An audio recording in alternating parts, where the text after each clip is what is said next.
টুম্পা এবং চাঁদনি দুই বোন একে অপরকে ভীষণ পরিমাণে ভালোবাসে। আর তারা ছোটবেলা থেকে যেহেতু একসঙ্গেই বড় হয়েছে, তাই তারা সবসময় ঈশ্বরের কাছে প্রার্থনা করে যাতে তাদের এক শ্বশুরবাড়িতেই বিয়ে হয় আর ঈশ্বর তাদের কথা শুনে নেয়। কারণ দুই বোন বিবাহযোগ্য হয়ে উঠলে তাদের বাবা টুম্পা এবং চাঁদনির রাকেশ এবং বিকি নামে দুই ভাইয়ের সঙ্গে বিয়ে ঠিক করে।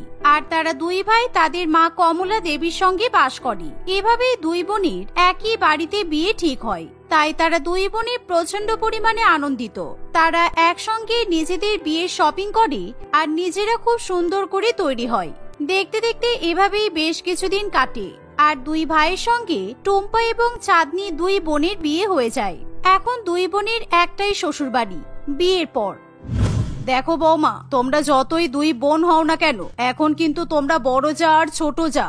তাই তোমরা সবসময় দুই বোনের মতো হাসি ঠাট্টা আর মজা করবে না, ভালো করে আর সুন্দর করে, বিশেষ করে আমার নিয়ম মেনে সংসার করবে। কারণ আমি কিন্তু আমার সংসারে অনেক শক্তপোক্ত নিয়ম আর অনুশাসন পছন্দ করি। কমলা দেবীর কথা শুনি টুম্পা এবং চাঁদনি ভয় পেয়ে যায়। কারণ এতদিন পর্যন্ত তারা বাপের বাড়িতে কোনো নিয়ম কিংবা শাসন বারণ মানেনি। যখন তাদের যা ইচ্ছা হয়েছে তারা তাই করেছে। কিন্তু এখন শ্বশুর বাড়িতে এসে দুই বোনকে শাশুড়ি মায়ের কড়া অনুশাসনে থাকতে হবে, যা তাদের কাছে খুবই কষ্টকর বলে মনে হয়। আর এভাবেই শ্বশুর বাড়িতে প্রথমে এসেই দুই বোন সমস্যায় পড়ে রান্না বান্না নিয়ে। কারণ কালকে ভোরবেলা 6টার সময় ঘুম থেকে উঠে দুই বোন মিলে রান্না করে চলে যাবে। আর কালকে তোমাদের রান্নার প্রথম অনুষ্ঠান সম্পন্ন করা হবে। আর আমাদের বাড়িতে কিন্তু প্রত্যেক দিনই ভোরবেলা রান্না হয়। আমার দুই ছেলে খেয়ে দিয়ে অফিসে যায়, কথাটা যেন মনে থাকে। এই বলে কমলা দেবী নিজের ঘরে চলে যায়। আর দুই বোন প্রচন্ড পরিমাণে চিন্তায় পড়ে। কারণ তারা কোনোদিনও বেলা 10টার আগে ঘুম থেকে ওঠেনি। আর এখন তাদের সেই জায়গায় সকাল 6টার সময় ঘুম থেকে উঠতে হবে। তাই দুই বোনের মাথায় হাত পড়ে। এই চাঁদনি, আমি ভীষণ টায়ার্ড, আমি কালকে সকাল সকাল উঠতে পারবো না, আমার শরীরটা ভালো নেই। আর তুই যেহেতু আমার থেকে ছোট, তাই তুই কালকে সকাল 6টার সময় ঘুম থেকে উঠে সবার জন্য রান্না করবি। অমনি না, তুই সবসময় এরকম করিস দিদি। আমি ছোট বলে আমার উপর সবকিছু চাপিয়ে দিস। আমি একা একা ভোরবেলা উঠে সবার জন্য রান্না বান্না করতে পারবো না। আর শাশুড়ি মা কি বললো তুই শুনলি না? আমাদের দুজনকেই উঠতে হবে আর দুজনকেই রান্না করতে হবে।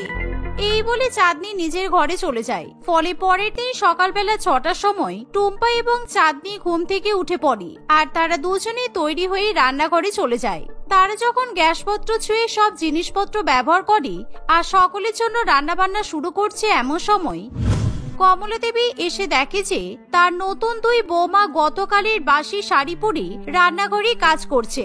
আর যা দেখে শাশুড়ি মা তাদের দুই বৌমাকে প্রচন্ড পরিমাণে বকাবকি করতে শুরু করে। তোমাদের কি কোনো আক্কেল জ্ঞান নেই? দুজনে মিলে সকালবেলা রান্নাঘরে মুখ উঠিয়ে রান্না করতে চলে এসেছো আর দুজনেই বাসি শাড়ি পরিবর্তন করনি? তোমরা জানো না সকালবেলা বাসি শাড়ি পরে রান্নাঘরে ঢুকতে নেই? স্নান করে পরিষ্কার জামা কাপড় পরে তবেই রান্নাঘরে আসতে হয়। তোমার মা তো দেখছি তোমাদেরকে কিছুই শেখায়নি। না মা, আসলে সকালবেলা ঘুম থেকে উঠে আমরা সময় পাইনি। তারপর যদি রান্নাঘরে আসতে দেরি হয়, তাই আর শাড়ি পরিবর্তন করতে পারিনি। আজকে সকালবেলা যাতে আমরা নতুন শাড়ি পরে রান্না করতে পারি, তাই আমি দিদিকে কালকে রাত্রিবেলায় বলে রেখেছিলাম যে আমাদের দুজনের জন্য নতুন শাড়ি বের করে রাখতে। কারণ আমার নতুন শাড়িগুলো দিদির কাছেই আছে। দিদি, তুমি কেন নতুন শাড়ি বের করে রাখোনি আমি জানি না। চাঁদনি এই বলে তার দিদির পেছনে লাগতে শুরু করে। এর ফলে টুম্পা খুবই রেগে যায় আর সে তার বোনের সঙ্গে ঝগড়া করতে শুরু করে। অমনি তুই শাশুড়ি মায়ের সামনে আমাকে কেস খাইয়ে দিচ্ছিস বল? না মা, ওর কথাই বিশ্বাস করবেন না। বিয়ের আগেও এরকম ভাবে সবসময় মায়ের সামনে আমাকে ফাঁসিয়ে দিত। বদমাইশ মেয়ে কোথাকার। তোমরা দুজনে চুপ করো। তোমাদের এরকম খুনসুটি আমি আর সহ্য করতে পারছি না। যাও, দুজনেই গিয়ে শাড়ি পরিবর্তন করে এসো। তারপর রান্নাঘর ধুয়ে মুছে আবার সুন্দর করে রান্না শুরু করবে। যত সব। এই বলে কমলা দেবী সেখান থেকে চলে যায়। আর টুম্পা এবার তার ছোট বোনের চুলির মুঠি ধরে তার ছোট বোনের সঙ্গে খুনসুটি করে। এভাবেই দুই বোন নিজেদের ঘরে চলে যায় আর সুন্দর করে শাড়ি পরিবর্তন করে আসে। তারা দুজনেই তাদের পরিবারের জন্য লুচি, আলুর দম এবং পায়েস রান্না করে। আর তাদের দুই বোনের হাতে রান্নার স্বাদ যেহেতু ভালো হয়, তাই শাশুড়ি মা নতুন দুই বৌমার হাতে রান্না খেয়ে খুবই খুশি হয়। আর প্রত্যেকদিন তাদেরকে বিভিন্ন রকমের রান্না করতে বলে। একদিন তারা রান্নাঘরে সকলের জন্য মাটন বিরিয়ানি রান্না করছে, এমন সময় বুঝলি বোন, এই হয়েছে আমাদের জ্বালা। শাশুড়ি মা যেহেতু বুঝে গেছে যে আমরা দুজনে ভালো রান্না করতে পারি, অমনি প্রত্যেকদিন আমাদের উপর বেশি বেশি রান্না বান্না চাপিয়ে দিচ্ছে। তুই ঠিকই বলেছিস। আর নিজে খাটের উপর শুয়ে শুয়ে সারা দিন আরাম করি, আমাদের একটু কাজ করতে সাহায্য করে না। বাপের বাড়িতে আমাকে আর তোকে মা কোনো কাজ করতেই দিত না। তাও একটাই আরাম যে আমাদের দুই বোনের একই বাড়িতে বিয়ে হয়েছে, তা না হলে আমি একা একা খেটে খেটে মরে যেতাম। এই বলে দুই বোন তাদের শাশুড়ি মা এবং স্বামীকে মাটন বিরিয়ানি রান্না করে খাওয়ায়। দেখতে দেখতে এভাবেই বেশ কিছুদিন কাটে। আর একদিন টুম্পা ভীষণ পরিমাণে খুশি হয়, কারণ কিছুদিন আগেই সে তার বরের সাহায্যে এক প্রাইভেট কোম্পানিতে নিজের বায়োডেটা জমা দিয়েছিল। আর টুম্পা যেহেতু খুবই শিক্ষিত, সেই জন্য টুম্পা সেই প্রাইভেট কোম্পানিতে চাকরি পেয়ে যায়। তাই টুম্পা ঠিক করে সেই চাকরিতে টুম্পা জয়েন করবে। আর টুম্পা যখন এই কথা সবাইকে জানায়, বোন, মা, আমি চাকরি পেয়ে গেছি। আমার খুবই ইচ্ছে ছিল যে আমি একটা শহরের বড় প্রাইভেট কোম্পানিতে চাকরি করব। আর বোন, তোকে তো আমি সবসময় বলতাম, তোর মনে আছে? এখন আমি খুব খুশি। কাল থেকে আমি প্রত্যেকদিন চাকরি করতে যাব। হ্যাঁ, তুই চাকরি পেয়েছিস সেটা তো খুব ভালো কথা, কিন্তু তুই ইন্টারভিউ দেওয়ার আগে আমাকে একবারও জানাসনি কেন দিদি? আর তুই এখন চাকরি করতে যাবি, আর পুরো সংসারের চাপ তো আমার ঘাড়ের উপরে এসে পড়বে। আমি একা একা এত কাজ কি করে করব? তুই একদম চিন্তা করিস না, আমি চাকরি করলেও তোর হাতে হাতে সাহায্য করব। আর আমি সত্যিই বুঝতে পারিনি যে আমার চাকরিটা সত্যিই হয়ে যাবে, তাই জন্যই তো আমি আগে থেকে কাউকে জানাইনি। এই বলে টুম্পা ঘরে চলে যায়। কিন্তু চাঁদনির খুবই মন খারাপ করে, আর সেটা তার শাশুড়ি মা বুঝতে পারে। আর এর ফলে শাশুড়ি মায়ের কাছে একটা সুবর্ণ সুযোগ চলে আসে দুই বোনের ভালোবাসার মধ্যে আগুন জ্বালানোর। আর পরের দিন থেকে টুম্পা অফিসে যাওয়া শুরু করে, এবং সেদিন থেকেই তাদের শাশুড়ি মা চাঁদনির কান ভরতে শুরু করে দেয়। একদিন সকালবেলা ঘুম থেকে উঠে টুম্পা এবং চাঁদনি যখন সকলের জন্য রান্না করছে, এমন সময় টুম্পার অফিস থেকে ফোন আসে যে তাকে একটা জরুরি মিটিং এ এখনই যেতে হবে। প্লিজ বোন, কিছু মনে করিস না, আমার বস আমাকে এক্ষুনি রাখছে, আমাকে অফিসে যেতে হবে। তুই আজকের দিনটা রান্না বান্নাটা একটু সামলে নে, আমি তাড়াতাড়ি বাড়ি চলে আসবো। তারপর রাতে দুজনে মিলে একসঙ্গে রান্না করব, কেমন? কিন্তু দিদি, তুই তো বলেছিলিস আজকে ছুটি নিবি, আর আজকে আমাদের বাড়িতে অনেক আত্মীয় স্বজনরা আসছে। সবার রান্না আমি একা একা কি করে করব? তারপর সবকটা ঘর পরিষ্কার করতে হবে, আমার উপর খুব চাপ পড়ে যাবে দিদি। টুম্পা তার বোনের কোনো কথা শুনতে চায় না, কারণ তাকে যে করেই হোক অফিসে যেতেই হবে। তাই টুম্পা তখনই রেডি হয়ে কাঁধে ব্যাগ ঝুলিয়ে অফিসের জন্য চলে যায়। অন্যদিকে চাঁদনিকে একা একা রান্নাঘর থেকে শুরু করে বাড়ির সমস্ত কাজকর্ম করতে হয়। আর এমন সময় কমলা দেবী তার কাছে এসে বলে, ছোট বৌমা, তোমাকে দেখে খুবই খারাপ লাগছে। তুমি এত ভালো একটা মানুষ, আর তোমার দিদি তোমার এই ভালো মানুষের সুযোগ নিচ্ছে। তুমি কি সুন্দর সকালবেলা উঠে রান্না বান্না করো, আমার দেখাশোনা করো, সংসার সামলাও, আর তোমার দিদি প্রত্যেক দিন সুন্দর করে সেজে গুজে শুধু অফিসে যায় আর তোমার ঘাড়ির উপর বসে বসে খাই। তুমি যদি তোমার দিদির মতো শিক্ষিত হতে, তাহলে তুমিও কিন্তু এখন অফিস করতে পারতে। কমলা দেবীর এমন কথা শুনে চাঁদনির তার দিদির উপর ভীষণ পরিমাণে হিংসা হয়, কিন্তু সে এটা বুঝতে পারে না যে তার শাশুড়ি মা দিদির বিরুদ্ধে তার কানে বিষ ঢালতে এসেছে। কারণ কমলা দেবী নিজেই তার বড় বৌমার চাকরি করা একেবারেই সহ্য করতে পারে না। এভাবেই দেখতে দেখতে কিছুদিন কাটে, আর প্রত্যেকদিন কমলা দেবী একটু একটু করে তার ছোট বৌমার মন বিষিয়ে তুলতে শুরু করে। আর একদিন চাঁদনি ইচ্ছা করে সংসারের কোনো কাজকর্ম করে না। রাত্রিবেলা যখন টুম্পা বাড়িতে ফিরে আসে, কিরে বোন, ঘর অন্ধকার করে শুয়ে আছিস কেন? আমি সকালবেলা বাজার থেকে তোকে যে মাটন নিয়ে এসে দিয়েছিলাম, তুই মাটন বিরিয়ানি রান্না করিসনি? আমার খুব খিদে পেয়েছে তো। কেন রে দিদি, তোর কি আমাকে এই বাড়ির চাকর বলে মনে হয় যে তুই বাজার করে দিয়ে চলে যাবি, অফিসে কাজ করে আসবি, আর তোর জন্য সারাদিন আমি রান্না করব? আমি মাটন বিরিয়ানি রান্না করতে পারিনি, কারণ আমি আমার স্বামী আর শাশুড়ি মাকে অনলাইনে খাবার অর্ডার করে খাইয়ে দিয়েছি। তোর যদি খিদে পাই, তাহলে তুই নিজের মতো আর তোর বরের মতো রান্না করে নি। আমি তোদের জন্য আর রান্না বান্না করতে পারবো না। বোনের মুখে এমন কথা শুনে টুম্পার খুবই খারাপ লাগে, কারণ সে বুঝতে পারে যে সত্যি এতদিন তার বোনকে রান্না বান্না করতে সে সাহায্য করেনি, তাই তার বোনের রাগ হওয়াটা স্বাভাবিক। ফলে পরের দিন ঘুম থেকে উঠে টুম্পা চাঁদনির আগেই রান্নাঘরে চলে যায় আর সকলের জন্য গরম গরম মাটন বিরিয়ানি তৈরি করে। এমনকি সেদিন টুম্পা অফিস থেকে ছুটি নেয়, আর সে যখন দুপুরবেলা সবাইকে গরম গরম মাটন বিরিয়ানি খাওয়াতে যায়, তখন চাঁদনি কিছুতেই সেই বিরিয়ানি খেতে চায় না, বরং সে বিরিয়ানি ছুঁড়ে ফেলে দেয়। এভাবেই দেখতে দেখতে দুই বোনের মধ্যে দূরত্ব অনেকটাই বেড়ে যায়। একদিন শোনো, আমি আমার বড় জায়ের সঙ্গে এক সংসারে আর কিছুতেই থাকতে পারবো না, তাই তুমি তোমার দাদার সঙ্গে কথা বলো যাতে আমাদের সংসার ভাগাভাগি হয়ে যায়। আমি আমার সংসার আলাদা করে নিতে চাই। আশি জোর করে তাদের সংসার ভাগাভাগি করার জন্য। এর ফলে বউয়ের কথা শুনে বিকি বাধ্য হয়ে টুম্পা এবং তার স্বামীকে সংসার ভাগাভাগি করে নেওয়ার কথা বলে। এর ফলে টুম্পা এবং তার স্বামীর মাথায় একেবারে আকাশ ভেঙে পড়ে, কিন্তু তাদের কাছে কিছু করার থাকে না। এভাবেই কমলা দেবীর উপস্থিতিতে দুই বোনের মধ্যে সংসার ভাগাভাগি হয়ে যায়। আর তারপর থেকে চাঁদনিকে তার দিদির জন্য কোনো রকম কোনো কাজকর্ম করতে হয় না, আর টুম্পাও তার সংসার গোছাতে শুরু করে। এবার আমার দিদি ভালো করে বুঝবে কত ধানে কত চাল। এখন নিজেদের রান্না নিজেকেই করতে হবে, জামা কাপড় ধুতে হবে, বাসন মাজতে হবে, তারপর অফিস।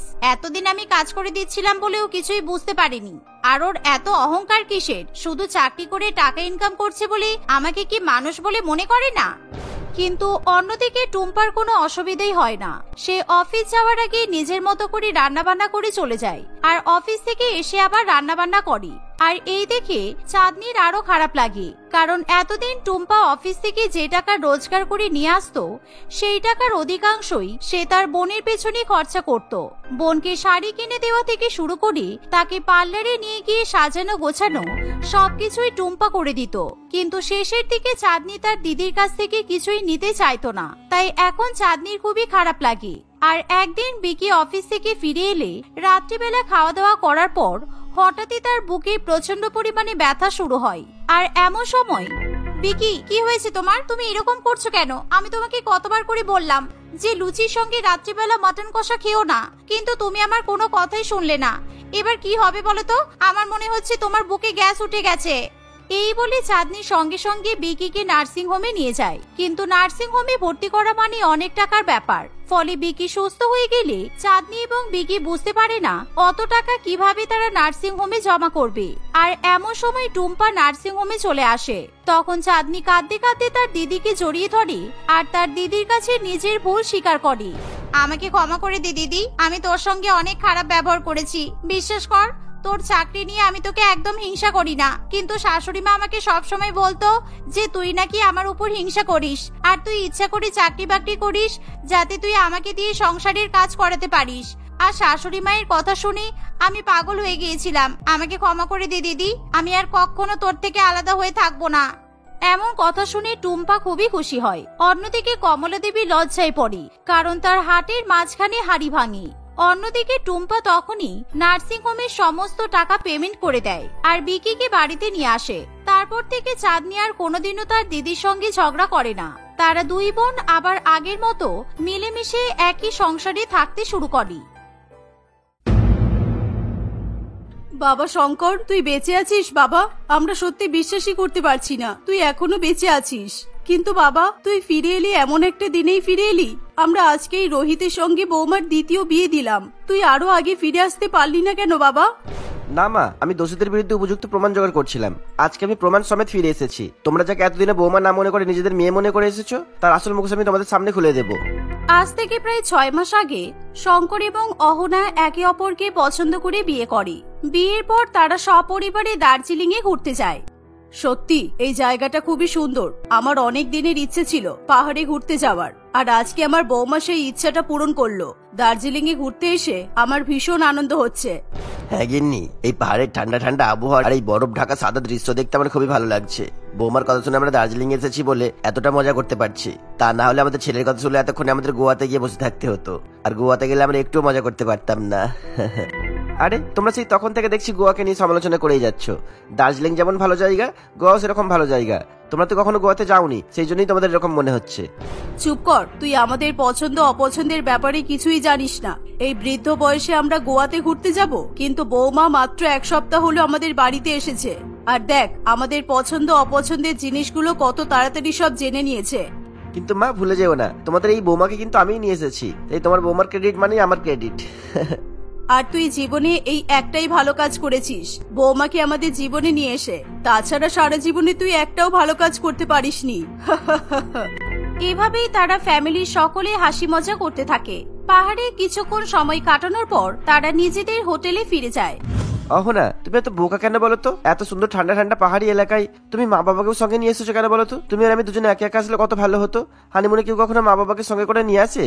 এ বাবা, তুমি কেমন ছিলে গো? ওটা শুধু তোমার বাবা মা নয়, ওটা আমারও বাবা মা। আর আমরা একা একা মজা করব কেন?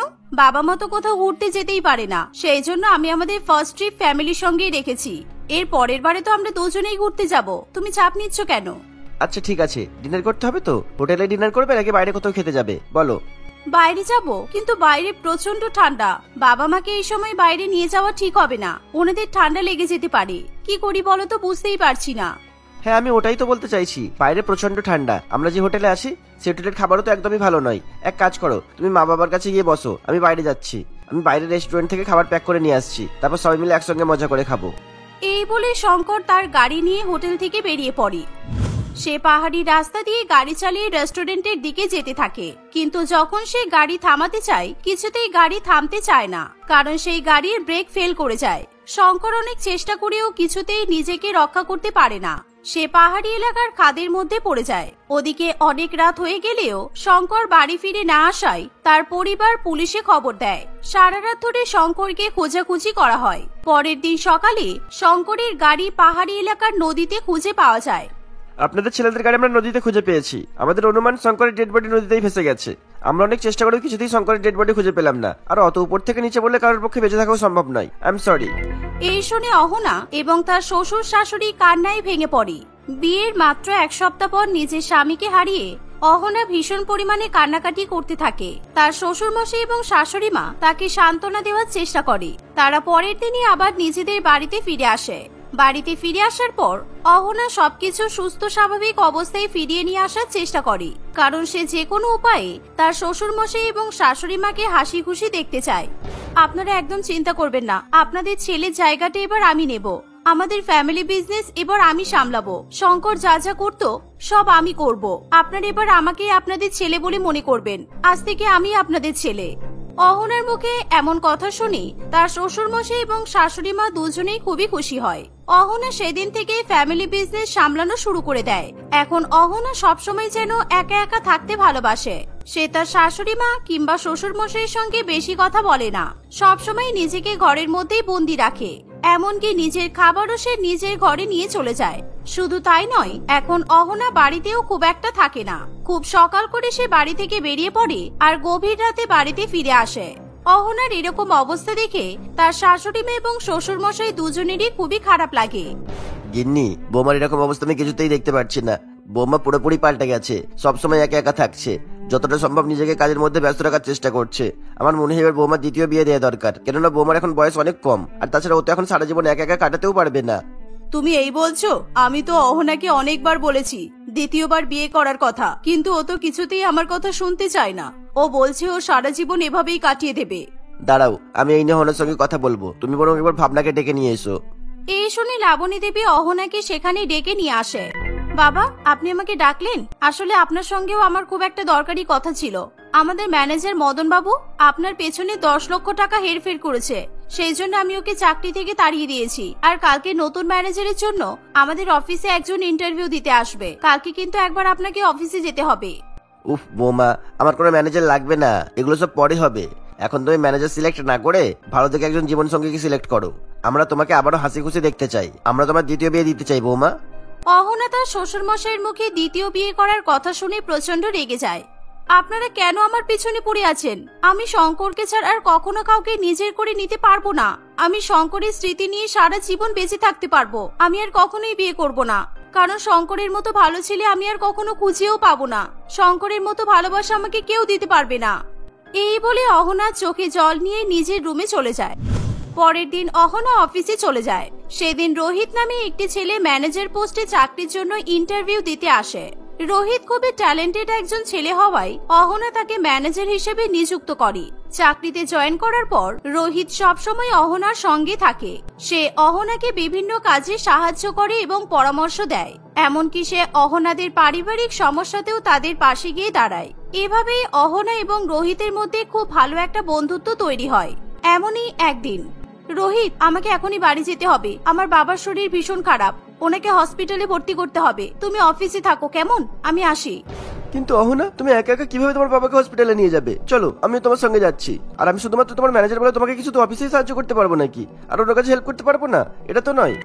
এই বলে রোহিত অহনাকে সঙ্গে নিয়ে তাদের বাড়িতে যায়। রোহিত তৎক্ষণাৎ অহনার শ্বশুরমশাইকে হসপিটালে নিয়ে যায়। ডাক্তারবাবু জানায় রামমোহন বাবু ছোট একটা ব্রেন স্ট্রোক হয়েছিল, কিন্তু এখন সে পুরোপুরিভাবে বিপদমুক্ত। তবে ডাক্তার তাকে যতটা সম্ভব চিন্তামুক্ত থাকার পরামর্শ দেন। কিছুক্ষণ পর লাবণী দেবী রামমোহন বাবুর সঙ্গে দেখা করতে যায়। কি গো, এখন তুমি কেমন আছো? তোমার এখন কোনো অসুবিধা হচ্ছে না তো? না গিন্নি, আমার কোনো অসুবিধা হচ্ছে না। তবে বৌমার দ্বিতীয় বিয়ে না দেওয়া পর্যন্ত আমি কিছুতেই চিন্তামুক্ত হতে পারবো না। আচ্ছা, তুমি কি একটা জিনিস লক্ষ্য করেছো? বৌমা আমাদের নতুন ম্যানেজার রোহিতের সঙ্গে কত খুশি থাকে। রোহিত খুবই ভালো ছেলে, ও বৌমাকে সবসময় হ্যাপি রাখার চেষ্টা করে। এমনকি ও আমাদের যে কোনো বিপদ আপদেও ছুটে এসে পাশে দাঁড়ায়। বুঝেছি। তুমি রোহিতের সঙ্গে বৌমার বিয়ের কথা বলছো, তাই তো? আমারও কিন্তু ছেলেটাকে খুব পছন্দ। আমার মনে হয় বৌমাকে জোর করলে বৌমা বিয়েতে রাজি হয়ে যেতে পারে। আর বৌমা যদি এবার রাজি না হয়, তবু আমরা বৌমার কোনো কথা শুনবো না। দরকার পড়ে জোর করে আমরা বৌমার দ্বিতীয় বিয়ে দেব, কারণ আমরা বৌমাকে সুখী দেখতে চাই। এভাবেই লাবণী দেবী এবং রামমোহন বাবু অহনার সঙ্গে রোহিতের দ্বিতীয় বিয়ে দেওয়ার সিদ্ধান্ত নেয়। রামমোহন বাবু কিছুটা সুস্থ হয়ে উঠলে সে অহনাকে রোহিতের সঙ্গে বিয়ে করার জন্য জোর করতে থাকে। শেষ পর্যন্ত অহনা তার শ্বশুর মশাইয়ের কথা মেনে নিতে বাধ্য হয়। সেদিনই রামমোহন বাবু রোহিতের সঙ্গে অহনার বিয়ে দিয়ে দেয়। নিজেদের বাড়ির বৌমাকে আবার নতুন করে বউ সাজতে দেখে রামমোহন বাবু এবং লাবণী দেবীর চোখে জল চলে আসে। বৌমা, তুমি যাও, তুমি রোহিতের সঙ্গে তোমার নতুন জীবন শুরু করো। আর আমরা এখানে থাকবো না। তুমি যেভাবে আমাদের ছেলের অবর্তমানে আমাদের খেয়াল রেখেছো, অন্য কোনো মেয়ে থাকলে হয়তো কখনোই আমাদের জন্য এরকম করতে পারতো না। সেই জন্য আমরা সিদ্ধান্ত নিয়েছি আমাদের সমস্ত কোম্পানি তোমার নামে লিখে দেবো।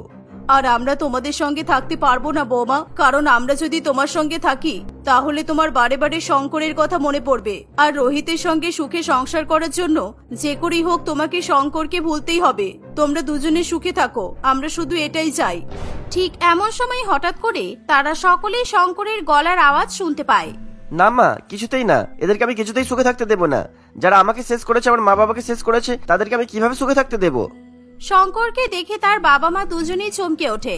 আর বিশেষ করে অহনা এবং রোহিত প্রচন্ড পরিমাণে ভয় পেয়ে যায়। বাবা শঙ্কর, তুই বেঁচে আছিস বাবা? আমরা তো মনে করেছিলাম তুই পাহাড়ের উপর থেকে পড়ে গিয়ে। হ্যাঁ মা, বেঁচে আছি। তোমাদের প্রার্থনা আমাকে বাঁচিয়ে রেখেছে। আর এদের মতো দোষী পাপীদের শাস্তি দেওয়ার জন্যই আমি এখনো পর্যন্ত বেঁচে আছি। না বাবা, তুই বৌমাকে ভুল ভাবছিস। বৌমা বিয়েটা কিছুতেই করতে চাইনি। আমরা জোর করে রোহিতের সঙ্গে বৌমার বিয়ে দিয়েছি, কারণ আমরা তো জানতাম তুই মারা গেছিস। তুই জানিস না তোর অবর্তমানে বৌমা আর রোহিত আমাদের কত খেয়াল রেখেছে। নাটক করছে মা তোমাদের সঙ্গে, শুধুমাত্র নাটক করছে এরা। রোহিত আর অহনা অনেক আগে থেকে এরা অপরকে পছন্দ করে। বিয়ের আগে থেকে এদের পরিচয় ছিল। অহনা শুধুমাত্র আমাদের সম্পত্তি লোভে এই রোহিতের সঙ্গে প্ল্যান করে আমাকে বিয়ে করেছিল। আর আমাকে মার্ডার করার প্ল্যান করার জন্য আমাদের সবাইকে পাহাড়ে ঘুরতে নিয়ে গিয়েছিল, বুঝেছো? সেদিন যখন শঙ্কর বাইরের রেস্টুরেন্ট থেকে খাবার নেবে বলে হোটেল থেকে বেরিয়ে পড়ে, তখনই অহনা তাড়াতাড়ি করে রোহিতকে ফোন করে। হ্যাঁ রোহিত, শঙ্কর কিন্তু খাবার আনার জন্য বেরিয়ে পড়েছে। তুমি গাড়ির ব্রেকটা নষ্ট করে দিয়েছো তো? হ্যাঁ ডার্লিং, তুমি একদম চিন্তা করো না, আমি সব ব্যবস্থা করে দিয়েছি। শঙ্কর যেই গাড়িতে বসবে আর পুরো উপরে গিয়ে পৌঁছাবে, আজকে আমাদের পথের কাটা পুরোপুরি শেষ হয়ে যাবে। এভাবেই অহনা এবং রোহিত ইচ্ছা করে শঙ্করের গাড়ির ব্রেক খারাপ করে দেয়। কিন্তু শঙ্কর পাহাড়ের উপর থেকে নদীতে পড়ে যাওয়ার পর প্রচন্ড পরিমাণে আঘাত পেলেও সে মারা যায় না, কারণ পাহাড়ি এলাকার এক বৃদ্ধ লোক তাকে উদ্ধার করে। আর পাহাড়ি চিকিৎসার মাধ্যমে শঙ্করকে সুস্থ করে তোলে। শঙ্কর আবার সুস্থ হয়ে খুবই খুশি হয়। সে আবার নিজেদের এলাকাতে ফিরে আসে। কিন্তু শঙ্কর যখন বাড়ির দিকে যেতে থাকে, তখনই একটা রেস্টুরেন্টে সে অহনা এবং রোহিতকে কথা বলতে দেখতে পায়। সেদিন থেকে শঙ্কর রোহিত এবং অহনার উপর কড়া নজর রাখে আর তাদের ষড়যন্ত্রের কথা সবটাই জানতে পেরে যায়। আমার কাছে সব প্রমাণও আছে, আর সেই প্রমাণ আমি অলরেডি পুলিশের হাতে তুলেও দিয়েছি। নাও, পুলিশ চলেও এসেছে। সুখে জীবন কাটাবে, তাই না? এবার বাকি জীবনটা জেলের মধ্যে কাটাও গিয়ে। পুলিশ অহনা এবং রোহিতকে ধরে নিয়ে চলে যায়। এভাবেই দোষী ব্যক্তিরা নিজেদের পাপের শাস্তি পায়। আর অন্যদিকে শঙ্করের বাবা মা আবার নিজেদের ছেলেকে ফিরে পায়।